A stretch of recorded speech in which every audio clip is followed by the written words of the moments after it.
Hey, so I wanted to answer a couple of questions that have been posted in our Happy Wife community. If you're not in there, come on and join.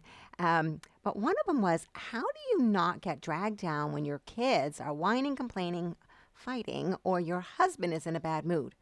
I still have a long way to go in this area.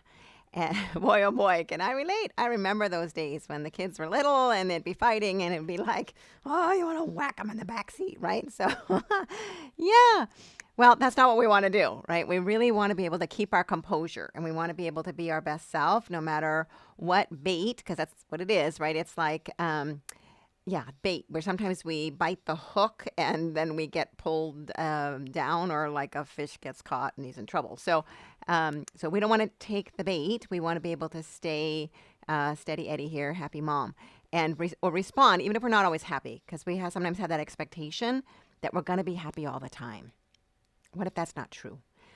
What if it's okay that we give ourselves grace because sometimes we will not respond the best? And we're human, right? That we give ourselves grace. And it's okay. So that's part of the problem, right? Is that we have an expectation that they're always going to behave, that hubby will always be in a good mood, and that we are always going to be able to navigate these things, oh, happy, happy. And so, what if that just isn't the case? And what if you can give grace and all of that, and lower that perfectionism to be like, having a better thought around, like the kids are kids. And yeah, sometimes everybody behaves and they're just like little angels. And then other times, not so much. And what if they're all having a human experience and that hubby's having a human experience? And some days, there might be a challenge at work. Because here's the thing is that it's like, what do we make it mean when they're misbehaving or hubby's not in a good mood?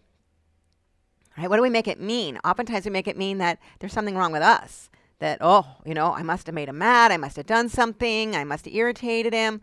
And maybe not. And so you get to pause and look at those things, all right? And self-care is always super important for us as women to be able to keep our energy levels up, our positivity up, our ability to, manage the ebbs and flows of life in a very empowered way. And so I would encourage you to make sure that you're getting lots and lots of self-care, all right? So there was another question about how do you remain joyful when dealing with chronic illness and fatigue? Also, when feeling like a failure at homemaking due to those things. Husband doesn't make me feel bad about it, but I am struggling. All right, another great question.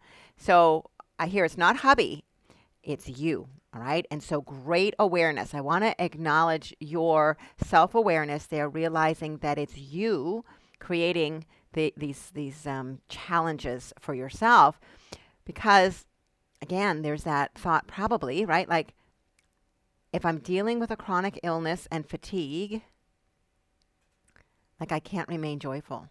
It's too hard. I should be joyful even when I have a chronic illness and I'm exhausted. And then what I hear is some judgment that I'm not able to keep the house.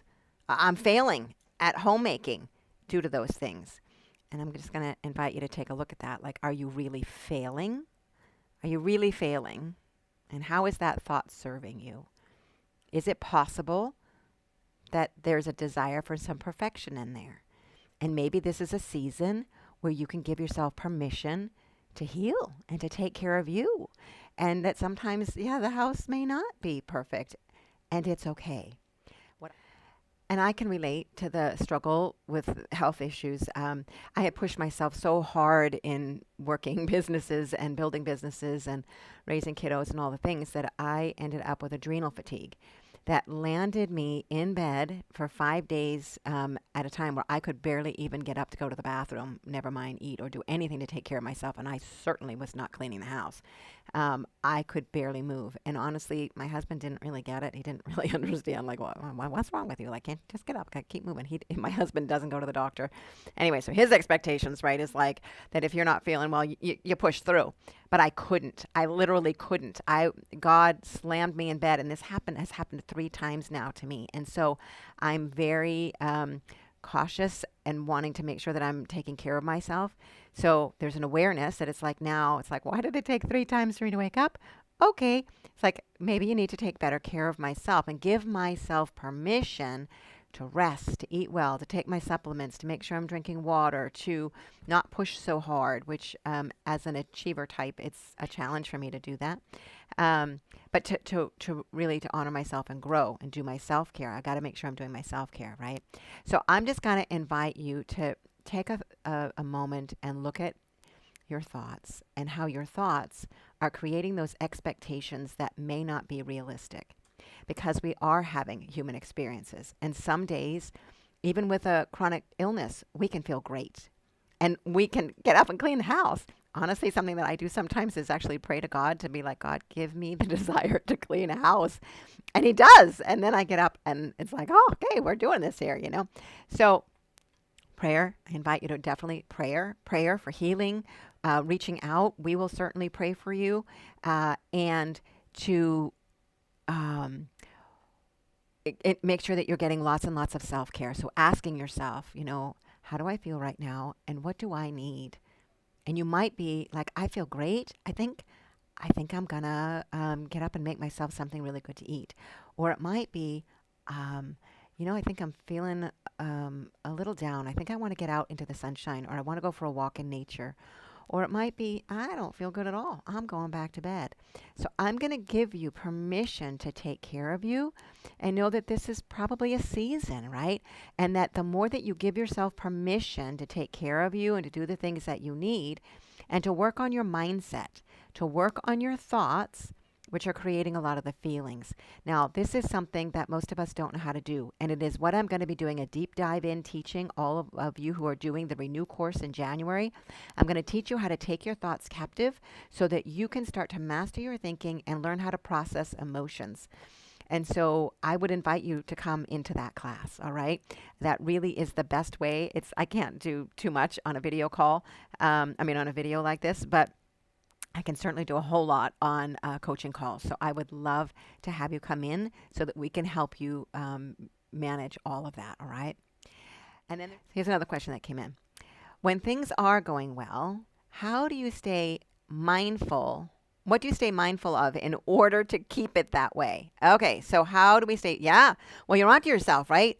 That it is being mindful of what it is that we desire and not getting sucked into expectations and perfectionism and pride and all of those things that can have a tendency to set us up for failure. So, one, be grateful, like receive the goodness, be grateful for it, like thanking God, thanking those in the picture who are also contributing to things going really well, patting yourself on the back because you're doing a great job. I'm betting that you're doing your self-care and you're really nurturing yourself. Yay! So celebrate that. We want to create more feel good. When we're coming from a place of feeling good, our brains want to create more. Our brains want to feel good, right? But oftentimes we kind of get stuck in the muck. And I'm almost hearing like for you, maybe there's an expectation here that it's not going to last. Things are going well, but there's a piece of fear that it's not going to last. So nip that in the bud right off the bat. Nope, don't go there. Instead, I want you to start really having that expectation of things are going well and they're getting better and better every day. And I know that this is what we are creating in our lives. Even if there's a bump, even if there's something that happens, I know that overall things are so much better than they used to be.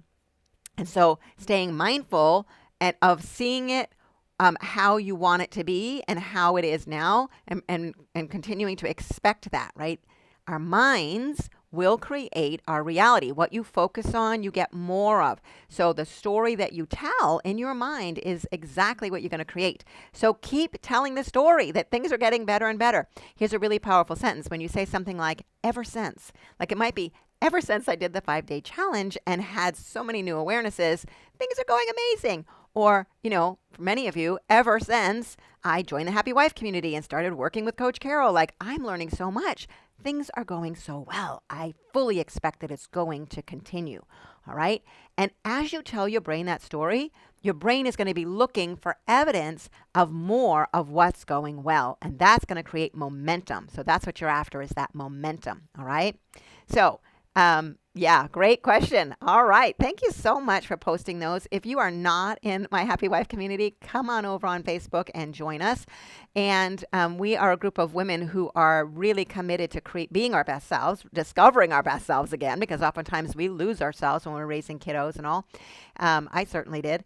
But I don't want that to happen to you. And so whether you're a young bride, a new mom, I don't, you can avoid so many of the mistakes that I made and other women have made now by learning skills and mindsets and different tools that I can teach you to totally empower you to avoid the pain that, well, we all experienced, my kids experienced, because I was certainly less than my best self back in the bad old days.